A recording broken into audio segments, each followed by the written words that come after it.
Sir, Bharat ಅಂದ್ರೆ ಗೋಮಾತೆನ ಪೂಜಿಸುವಂತ ಒಂದು ಸ್ಥಳ. ಬಟ್ ಹಾಗೆ ಆ ಒಂದು ಗೋಮಾತೆಗೆ ಈ ರೀತಿಯ ಕೃತ್ಯವನ್ನ ಮೆರೆದಿದ್ದಾರೆ ಪಾಪಿಗಳು. ಏನ್ ಹೇಳ್ತೀರಾ ಸರ್?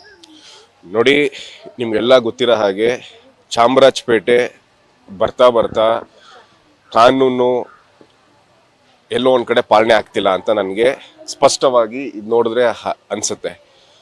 ಗೋಮಾತೆ ಕೇವಲ ಈ ದೇಶದ ಪ್ರಾಣಿ ಮಾತ್ರ ಅಲ್ಲ, ನಮ್ಮ ಹಿಂದೂಗಳ ಆಸ್ತಿ ಕೂಡ ಸಹ. ಸಂಕ್ರಾಂತಿಗಿನ್ನ 2 ದಿನ ಇರ್ಬೇಕಾರೆ, ಸಂಕ್ರಾಂತಿನ ಗೋಪೂಜೆ ಮಾಡಿ ಗೋಗಳನ್ನ ನಾವು ಮೆರೆಸ್ಬೇಕಾರೆ, ಇವತ್ತು ಇಂಥ ಜಿಹಾದಿ ಮನಸ್ಥಿತಿ ಇರುವಂತ ವ್ಯಕ್ತಿಗಳು ಈ ತರ ಏನ್ ಮಾಡಿದಾರಲ್ಲ, ಅವ್ರಿಗೆ ನಾನು ಒಂದು ಎಚ್ಚರಿಕೆ ಕೊಡಕ್ಕೆ ಇಷ್ಟಪಡ್ತಾ ಇದ್ದೀನಿ.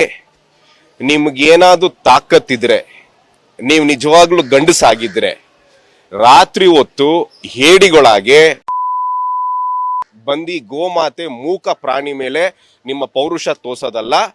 ನಿಮ್ಗೆ ತಾಕತ್ತಿದ್ರೆ ಈಗ ಬರದಿ ಕೇಳಿ, ಈಗ ಅವರ ಪೌರುಷ ತೋರಿಸ್ಲಿ.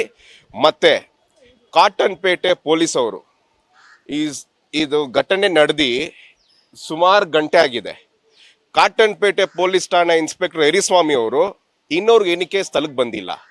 ಇದೇ ಏನಾದ್ರೂ ಈ ಸ್ಥಳೀಯ ಶಾಸಕರ ಚೇಳಗಳ್ಗೇನಾದ್ರೂ ಆಗಿದ್ರೆ ಸೈರನ್ ಹಾಕೊಂಡು ಬರುವಂತ ಪೊಲೀಸ್ ಅಧಿಕಾರಿಗಳು ಇವತ್ತು ತಾಯಿ ಗೋಮಾತೆಗಾಗಿದೆ.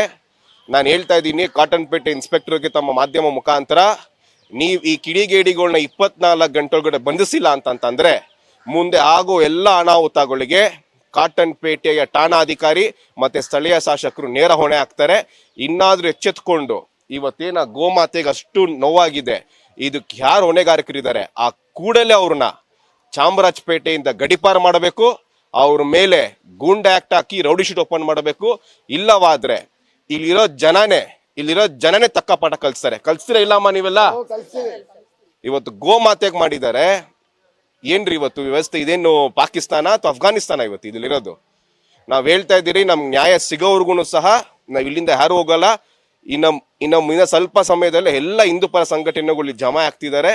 ನಾವಿಲ್ಲ ರಾಜಕೀಯ ಮಾಡಕ್ ಇಷ್ಟ ಆಗಲ್ಲ, ಆದ್ರೆ ಗೋಮಾತೆ ವಿಚಾರದಲ್ಲಿ ನಮ್ಗೆ ಯಾವ ರಾಜಕೀಯ ಪಕ್ಷಗಳು ಬೇಡ. ನಾವೆಲ್ಲ ಒಂದಾಗ್ತಾ ಇದ್ದೀರಿ. ಏನಕ್ಕೆ ಅಂತ ಅಂದ್ರೆ ಇದು ಹಿಂದೂಗಳ ಧಾರ್ಮಿಕ ಧಕ್ಕೆಗೆ, ನಮ್ಮ ಹಿಂದೂಗಳ ಭಾವನೆಗೆ ಧಾರ್ಮಿಕವಾಗಿ ಧಕ್ಕೆ ಆಗಿದೆ. ಹಾಗಾಗಿ ನಾವೆಲ್ಲ ಯಾವುದೇ ಪಕ್ಷ ಇದ್ರು ಬದುಕಿಟ್ಟು ನಾವು ನಮ್ಮ ಗೋಮಾತೆಗೋಸ್ಕರ ಒಂದಾಗ್ತಿದ್ದೀರಿ. ಈ ಕೂಡಲೇ ಎಚ್ಚೆತ್ಕೊಂಡು ಪೊಲೀಸವರು 24 ಗಂಟೆ ಒಳಗಡೆ ಆರೋಪಿನ ಬಂಧನ ಮಾಡಬೇಕು, ಆತನ ಗಡಿಪಾರು ಮಾಡಬೇಕು. ಇನ್ನ ಹೇಳ್ಬೇಕು ಅಂತಂದ್ರೆ, ಅವ್ರು ಯಾರು ಮಾಡಿದಾರಲ್ಲ ಜಿಹಾದಿ ಮನಸ್ಥಿತಿಯವರು, ಅವರು ನಮ್ಗೆ ನಮ್ಮ ಸಂವಿಧಾನ ಮೇಲೆ ನಂಬಿಕೆ ಇರಲ್ಲ. ಅವ್ರಿಗೆ ಯಾವ ಸಂವಿಧಾನ ಮೇಲೆ ನಂಬಿಕೆ ಇದೆ, ಅವ್ರೇನು ಗೋಮಾತೆಗೆ ಮಾಡಿದ್ದಾರೆ ಅದೇ ರೀತಿಯಾಗಿ ಅವ್ರಿಗೂ ಶಿಕ್ಷೆ ಆಗ್ಬೇಕು ಅಂತ ಹೇಳಿ ನಿಮ್ಮ ಮಾಧ್ಯಮ ಮುಖಾಂತರ ನಾನು ಕೇಳ್ಕೊತೀನಿ.